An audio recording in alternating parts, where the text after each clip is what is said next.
The boy Henry the preacher and we outside here at the Eastgate Mall asking random people, do you believe in Jesus Christ? And if you do, what is your testimony? And today we here with Pastor John Arjun. Pastor John, what is your testimony?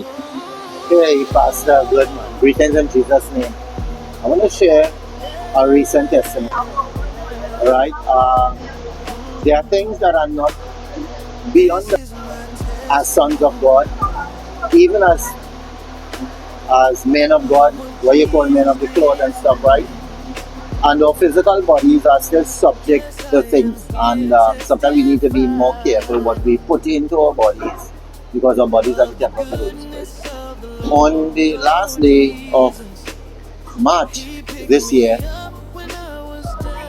I remember I had something to do on the first day. So I had to do an early morning funeral service. I'm the kind of person that always prep from the day before.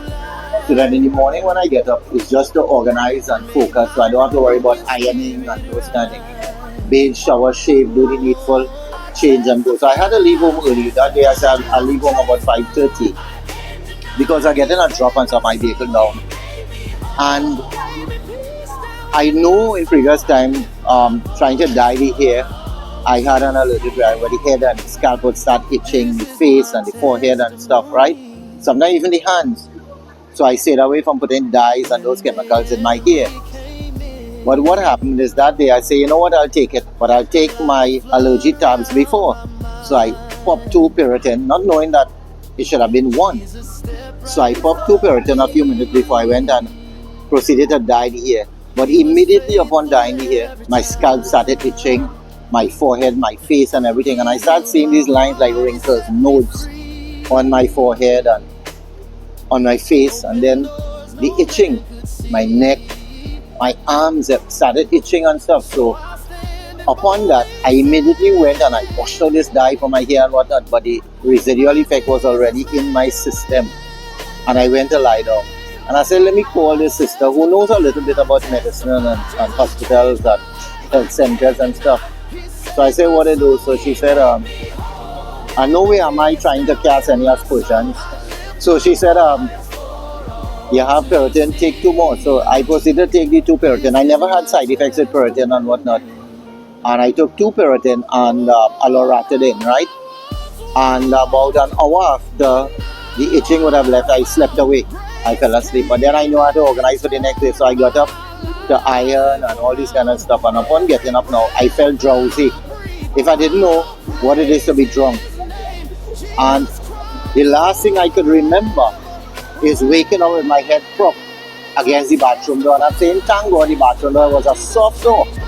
So I don't know the impact. I don't know anything that happened. I don't know how long I was out. And then after I get up, I went back to lay down and sleep and stuff. So I got back up again knowing that I had to organize to do this thing. And as I got up again, the last thing I could remember, because I went and slept in the far bedroom, and then what happened again, I remembered feeling drunk and stuff, eating up everything, the couch, knocking over stuff, and finally reaching the bathroom area. And before I went to iron, I said, let me wash my face, brush my teeth and stuff. And I remember I passed out again the second time, and I woke up with my head on the ground, on the concrete. And my testimony, my conviction was that if God in Psalm 91 said that He would give His angels charge over you, lest you dash your feet against a stone, I said, the Lord will deliver me from falling from an upright position and crashing headfirst onto a concrete floor that was just covered by a mat, a little thin carpet, so it would have been a direct impact also.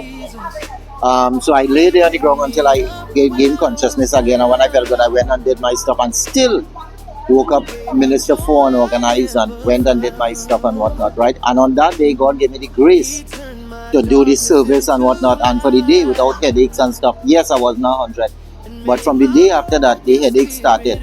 Real serious headaches, maybe 8 to 10 out of 10, and at sometimes 10. And I didn't know what it is. I stood 12 days with splitting headache 24/7, and I thank God for keeping me, because when I went to accident and emergency, I thank God for keeping the vitals, keeping the blood pressure and the blood sugar and everything intact. And They did a CT scan in night.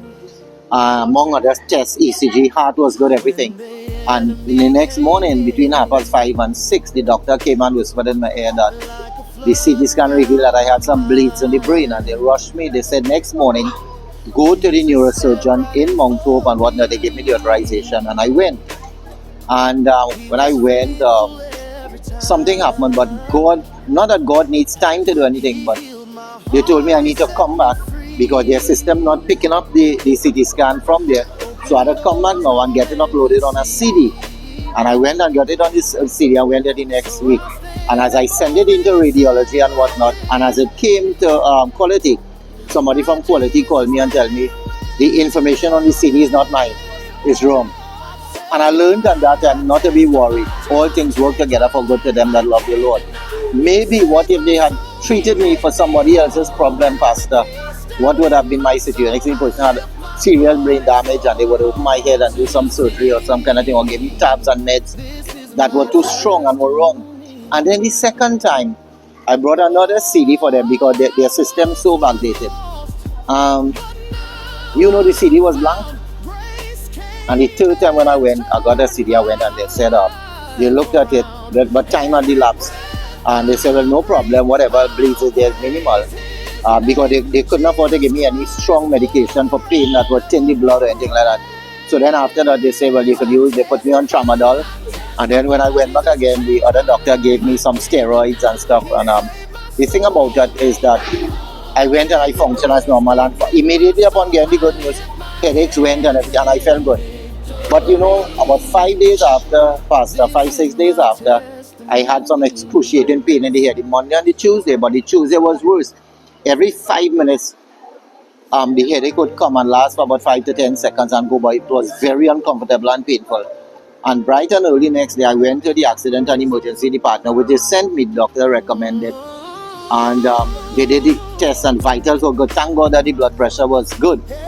And the CT scan revealed that there was an increase on the bleeds. And I went back and they put me on the tramadol and all kind of stuff like that, right? But during this time has gone, and I at times, honestly, at times I feel 100% good, no pain and stuff, and at times I would get. But during the time from the 1st of April to now, God spoke to me and He taught me so much vital life lessons and stuff. How not to be disappointed and not to be discouraged and stuff, and how cast my cares upon Him and He cares for me. And I learned a lot, and the Holy Spirit continued to speak to me. And this thing about being offended and feeling disappointed, those kind of things had left me. But I thank God for His Spirit that always speaks. Today I feel fine, I feel good. I may just have to go and see what percentage, probably just do an CT scan to see what it is. I used to feel like... So what you're saying that the Lord show up for you, right? Definitely. At times I used to feel, Pastor, like things running through my head apart from the headaches and whatnot. And you get the fear because you say, what if some capillary or some vessel bursts and that's blood running through and whatnot? But I really wanted the headaches to go, but I thank God for, there are days that I don't get any headaches at all. And there are days that it would come, and as soon as it come, I would use the treatment. But I want the testimony at the end of the day to say I wasn't healed by doctors, God bless them, or by medication, but I was healed by the hand of God. And I want to encourage people to stay strong and trust God. Do not deny or speak badly about the doctors and stuff. They have their role to play, but keep trusting in God. The scripture says, in all your ways acknowledge Him and He will direct your path. So Pastor, that is my short testimony in a nutshell. And when I get an official report saying that I'm totally healed and there's no symptoms or anything, or no side effects or anything, I'll be happy to come on your program and testify again of the goodness of God. So may God bless you, and I want to encourage you, just keep trusting in God and He will bring it to pass in your life. Thanks again, Pastor John, for that testimony. This is Testimony Watch. Stay tuned.